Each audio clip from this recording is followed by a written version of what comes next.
Donc, je m'appelle Michael Escobar, je suis le nonce apostolique en RD Congo depuis juin de l'an dernier et je me trouve ici à Kinshasa.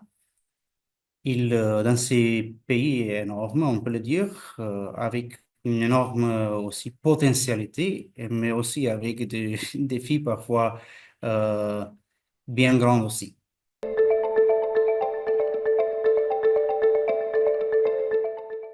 Les pays de Congo, c'est vraiment grand.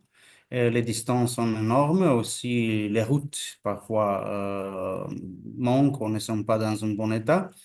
Et, et pour ça, c'est difficile de parler d'une situation au Congo. Il faut être peut-être plus précis. Bon, la plupart des pays, ça marche. Il y a la paix, il y a aussi des activités ordinaires, même de l'Église catholique, comme beaucoup d'autres choses. Mais bien sûr, à l'est du pays, surtout actuellement dans les provinces de Nord et Sud Kivu, il y a des forces de rebelles qui se sont euh, élargi leur territoire. Il y a plusieurs jours que aussi ils ont entré dans la ville de Goma. Les forces rebelles ont déclaré une cessez-le-feu unilatéral avant-hier. Ça aide vraiment beaucoup aussi la question humanitaire, mais pas encore suffisamment. Il y a vraiment beaucoup de blessés aussi dans les hôpitaux qui ne peuvent pas faire face à à la nécessité, à la grande nécessité. Il y a plus ou moins, on compte 3000 morts dans la ville.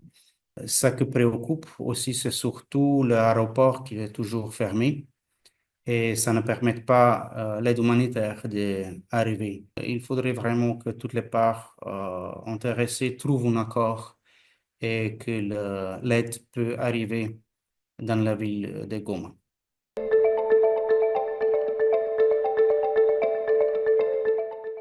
Et dans la ville même, ville de Goma même, les forces rebelles cherchent aussi d'établir une espèce d'ordre public, mais c'est difficile. Il y a aussi plusieurs cas de pillage, parfois commis aussi pour les militaires même. Ça donne une énorme peur à la population. Personne vraiment ne sait pas où aller, qu'est-ce qu'on peut faire. Dans les villes, par exemple, c'est aussi question d'électricité qui n'est pas toujours là. Il y a aussi des difficultés de la communication. Parfois, l'Internet, il est là, parfois, il n'est pas. Et ça se traduit après dans les familles qui se sont dans la fuite générale, les membres qui se sont perdu le contact, ils ne savent pas. Aussi, les camps de déplacés autour des Goma sont été maintenant fermés par les rebelles. Ils ont renvoyé tout le monde chez eux. Ça peut avoir aussi des aspects positifs, mais c'est surtout une énorme difficulté logistique. Il n'y a pas de route, il n'y a pas de transport, ça devient une difficulté énorme. Ça veut dire qu'il faut aller à pied. Bon, qui est dans bonne santé, bien, mais il y a aussi des gens euh, qui ont énorme difficulté de rentrer dans leur village et après, c'est aussi la question rentrer où? Est-ce qu'il y a encore la maison? Est-ce qu'il y a encore quelque chose? Est-ce que la maison a peut-être été occupée? C'est une difficulté qui cause beaucoup de souffrance.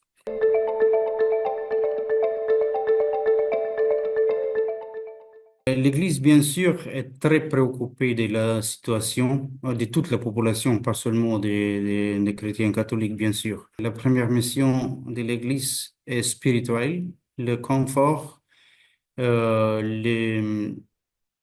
comprendre à tout le monde que dans cette grande difficulté, dans cette grande détresse, ils ne sont pas seuls. Dans le même temps, c'est bien sûr aussi important l'aide humanitaire que l'Église peut fournir.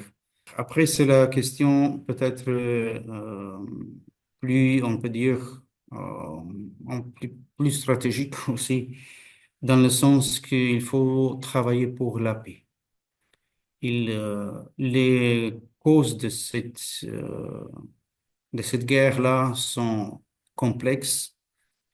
Il y a plusieurs acteurs aussi, à l'intérieur, à l'extérieur du pays. Et c'est bien sûr aussi la tâche de l'Église de aider jusqu'elle peut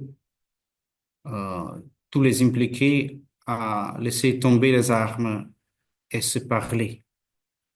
Donc, une solution dialoguée euh, des causes de la guerre.